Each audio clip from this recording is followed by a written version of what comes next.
Alright, girls, I'm leaving for the night. You'll be able to handle it, right?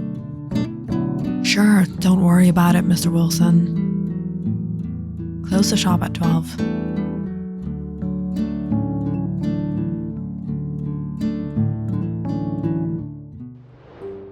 And now we relax.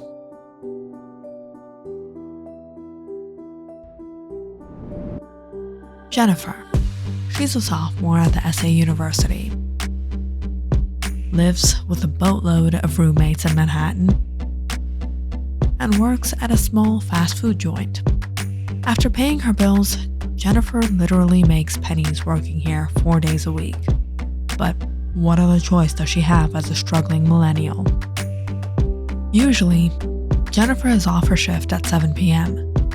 But Brad, the delivery guy, called in sick, and Mr. Wilson, her boss, put her on the night shift with Tina, the cook. Tonight, Jennifer was assigned the counter and deliveries, while Tina was the shift between the kitchen and the counter. It was a little hectic, but Jennifer didn't mind. She liked being out, driving around town rather than mopping the floors and wiping the counters. Past 10 p.m., the shop was typically empty. Jennifer and Tina had been gossiping for the past hour, waiting for closing. But as it had to be, 30 minutes before closing, Tina received a call for a delivery. She noted down the address and handed it to Jennifer. Couldn't find a better time to order. Jennifer grabbed the bag and got on her way. But midway there, waiting for a red light, her phone lit up. It was Tina. Jennifer, stop wherever you are. The guy called again. He said he recently moved and instinctively blabbered out his old address by mistake. Weirdo. I'm texting you the real address. What? This is so unfair. I don't get paid enough for this. Jennifer checked the new address. It was a bit further from the first one, but in the same direction. If she hadn't drove much of the distance already, she would have gone back.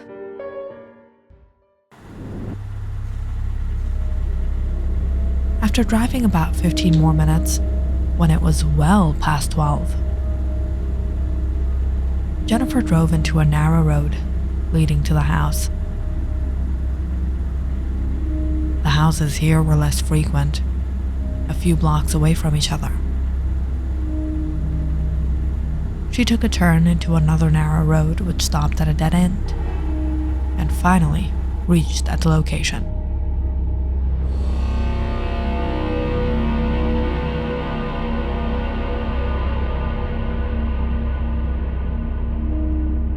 What a creepy house. Does anyone even live here?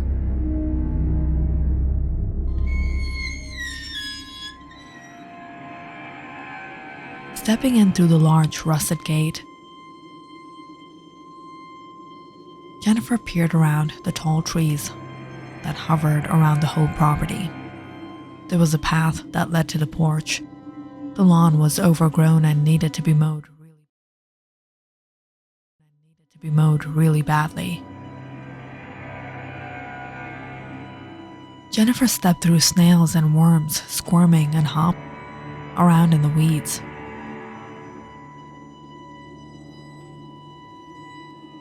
She stared at the house as she got a suspicious feeling all of this was a prank. If he changed his mind, he could have just canceled the order. But then, one of the lights of the basement flickered on. Great, at least someone's home. She climbed on the porch and rang the bell.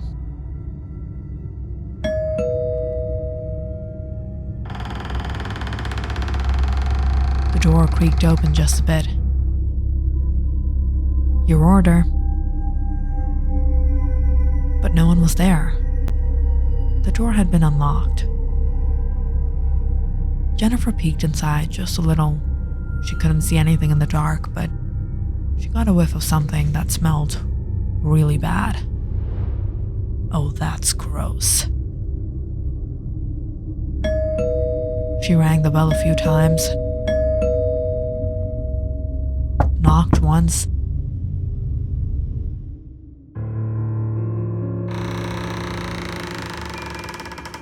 After a while, a guy came to the door, poked out his head and looked at Jennifer. "Your order from SA Chicken? Come inside. You can wait in the kitchen." "That's all right. I can wait here." The guy paused for a while and then opened his door. "It's better you wait inside. There are lots of raccoons here. They try to come inside whenever the door is open, and then it's hard to get them out." The guy kept ushering Jennifer inside. She started to feel a little awkward until she heard something shuffle in the overgrown weeds. "Oh, okay, I'll come in." But the odor only got worse inside. The house was nasty. Jennifer didn't want to judge, but you couldn't help notice the raggy carpets and stained furniture. There were pizza boxes and takeout containers strewn over the counter. Strangely, the food was untouched and had started to rot. There was something boiling on the stove. The smell was so unfamiliar.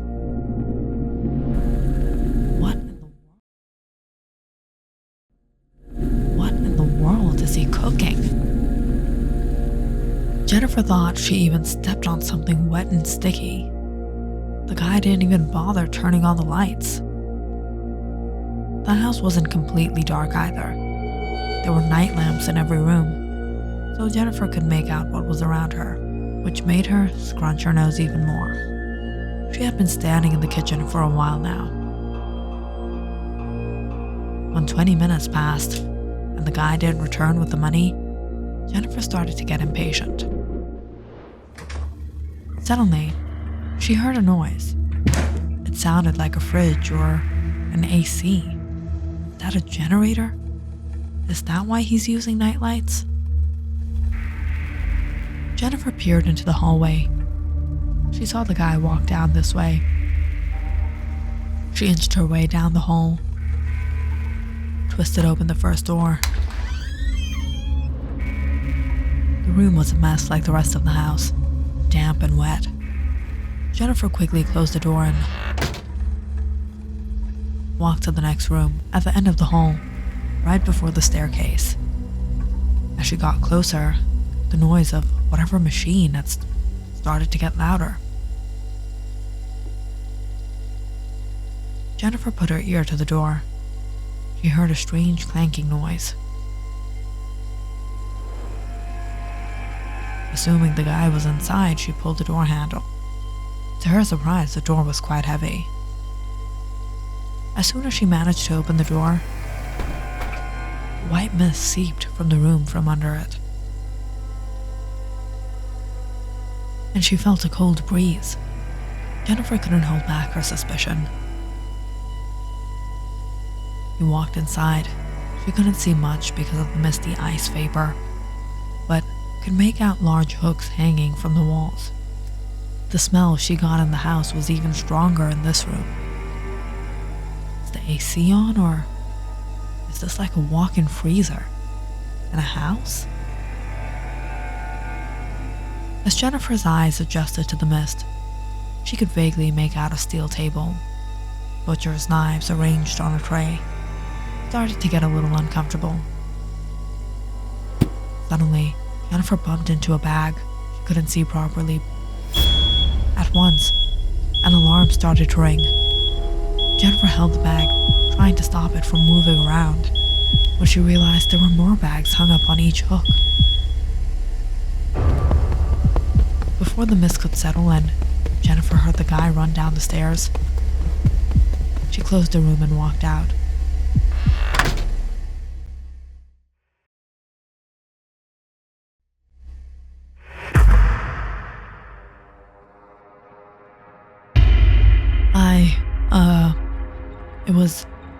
It was long since you left. I thought you were in here. There was a strange look on the guy's face. His lips curled into a smirk as he paced around Jennifer. Were you looking through my food? Food? No. Jennifer stuttered as she started walking backwards, horrified noticing the guy take out something from his back pocket. Who is this guy? What is in that freezer room? Gotta get out of here. But how? Where are you going? Aren't you gonna take the payment? Jennifer didn't care about the payment. All she cared for was her life. But as soon as she sprinted, she heard the heavy footsteps running after her.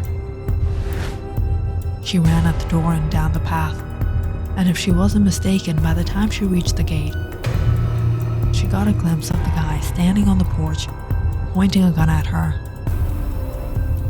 Jennifer didn't have the time to get into her car.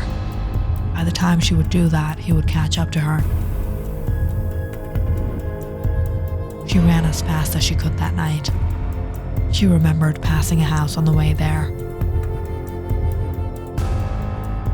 She ran in that direction, and as soon as she got a glimpse of the yard, she jumped over the fence. Jennifer desperately knocked on the door and rang the bell. In moments, a man and his wife opened the door. "Can I help you?"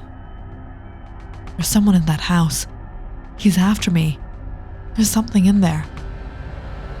"Which house?" "The house at the end of this road." "We've been living here for a few years now. We always assumed that house was abandoned. No one lives there." The woman was kind and brought Jennifer inside.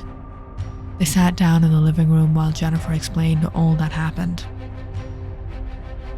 The couple was alarmed and called the police to check the property. The police arrived moments later. They listened to Jennifer before they took precautions and entered the house. Jennifer's car wasn't there anymore. There was no one in the house. The guy fled with her car. The police searched the property. And Jennifer led them to the cold room. Everyone was shaken up by what they discovered. Remains, human remains, hooked in the icy cold room, no different from a butcher's freezer. There was something familiar about each victim. They all arrived to the house from their job. Uniforms of various restaurant deliveries or store delivery persons. A mailman and many more were found. This guy baited people with these silly excuses and let them enter his property. He wrote letters to himself and had them posted so he could trap the mailman. He made fake calls for deliveries to his house. Jennifer was a lucky survivor. She was allowed to leave that night after the police had gotten the information they needed.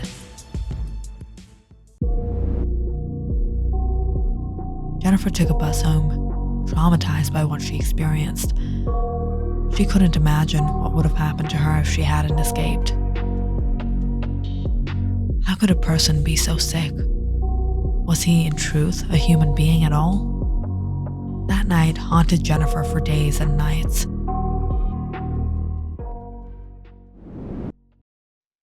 And it still does, to this very day. Every time she sees someone driving her car.